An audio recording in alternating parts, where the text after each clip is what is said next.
Hello and welcome to Interview Showcase. My name is William Hynes, joined here by JC Douglas from the C100 Morning Show. JC is joining me here today to talk about his career in radio, how he got into the industry, and where he is now. Thank you for joining me here, JC. My pleasure. All right, so I'm just going to start right into this. My first question is, where did you find your passion for radio? My passion for radio? Well, it's funny because it was in the 70s and it was AM top 40 radio. You may not remember what AM radio was, but back in the day, that's what most of the kids would listen to. And my sister was a little older than me, and that's what she listened to. And I really never cared about it until I was hanging out one summer down here. I was living in Ontario, down here with my stepsisters and stepbrother, and they used to listen to 92 CJCH day and night, even like in their rooms as they slept. And one night, when I woke up at 3 in the morning, ready to protest for having that radio station. So I just sat there and laid there and listened, and I thought, they got a guy on at 3 in the morning who's like rocking and rolling. He's right there in my town. He cares about me, and he's talking directly to me. And I just suddenly caught the magic of what live broadcasting was all about. And by the time I went back home, I thought, I gotta do this. This is gonna be my life. And, unlike so many things when you're 12 and you think it's going to be your life, but it turned out to be. Well, once you have found your passion for radio, you of course went back to Ontario and you studied at Fanshawe College. Yes. So what was it like when you were studying in Fanshawe? Well, Fanshawe was a radio broadcasting program onto its own. There was a journalism program upstairs and there was a TV program on the other side of the college.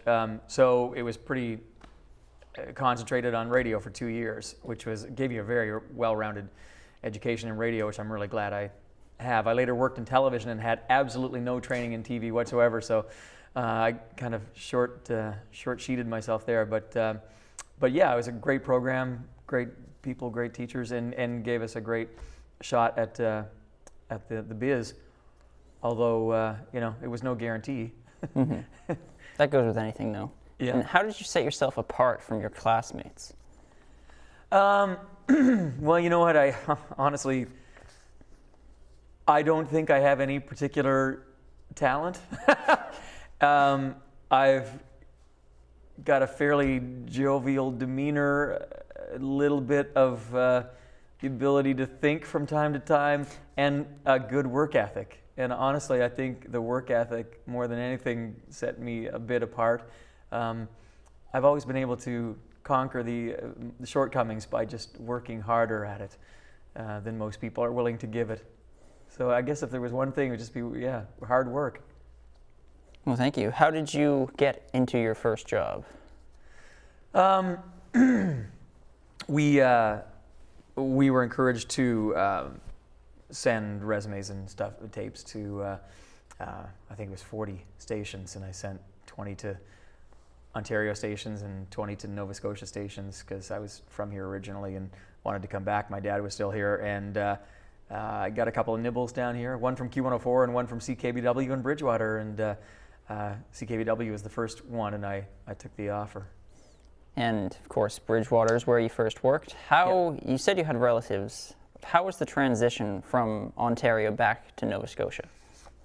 It was odd because I'd grown up in the meantime. So I'd gone from like 8 till 20, and so I was seeing Nova Scotia as an adult, but I was pretty quickly blown away by the opportunities here career-wise and by the people and the place, and I kind of was captivated all over by the place I'd spent my youngest years in. So I was glad I came back. And it's funny, I still feel like I missed something during the 12 years I lived away because there will be conversations about things that happened between 1973 and 1985, and I'm like, nope, no recollection of that because I wasn't here. So were you living alone once you came here, or were you? Yeah, I was on my own. I was a young buck working in radio, so it was some good times. And once you were in Nova Scotia, what did you do at Bridgewater? What was your job there? I was the, oh my God, I mean, talk about different radio times. I was the evening announcer on CKBW, which was then 1000 AM, as well as the FM repeaters out of Liverpool and Shelburne.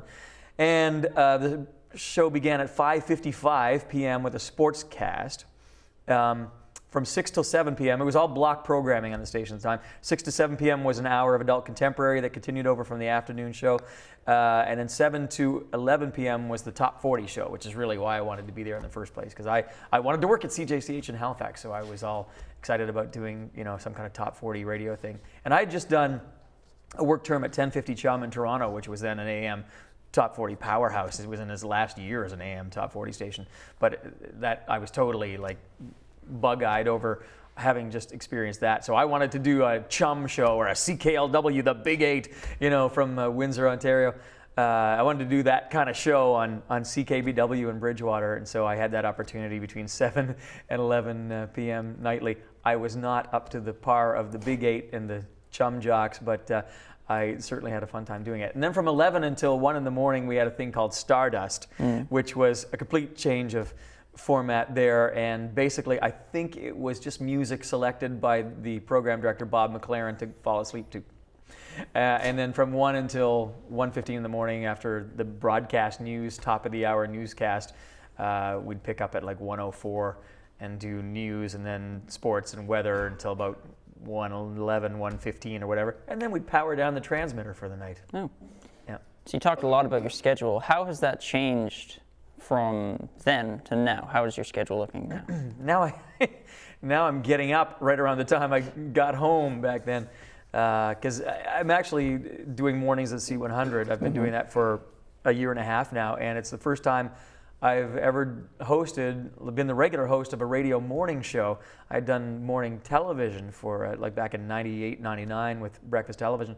So this is the first time doing a radio morning show, and which is cool. It's the one thing I kind of didn't have on my resume, so it was fun to get an opportunity to do it. What are some of the challenges of working as a morning show host? The hours are a challenge. I mean, getting some kind of stable sleep pattern happening in your life is a real challenge, and I haven't yet conquered it. So aside from that, it was different working on a multi-person show. We've got 4 people in the control room, all who contribute on air. And so we also create and write the show, plan the show in a very democratic way. So learning to not be the one who's providing all the material, not be the one who's writing everything, not being the one who's calling all the shots, even though I'm sort of the ringmaster as kind of the board op host. It was different learning to work in that teamwork environment. But I'd had 14 years experience working as a program director and working very closely with the morning show at Q104. But again, different because we were talking to a whole different demographic at C100, talking to females in around the same age that at Q104 we were talking to males. So that was, all completely different. So there were lots of challenges, lots of new things for me there, which is great because it's fun to be onto a new job with lots of challenges in it. At Q104, I believe you brought an award in? Yeah. Tell me a little bit about this award. This is definitely one of my career highlights. Have you heard of the New York festivals? I don't think I have. It's New York Festivals Radio Awards are probably definitely among the most respected radio awards on the planet, and we submitted a number of different things over a few years for it, and this one particular year for the Best Music Special, we submitted the Q104 Top 10 Weekend and some recordings of it, and it was a thing I took particular pride in because I wrote a ton of stuff for it, and it was just a rock radio music special done over a weekend. And you won. Never in a million years would have thought we won the gold world medal. That's very impressive. I'm sorry to interrupt here, but we are actually out of time. So. Out of time?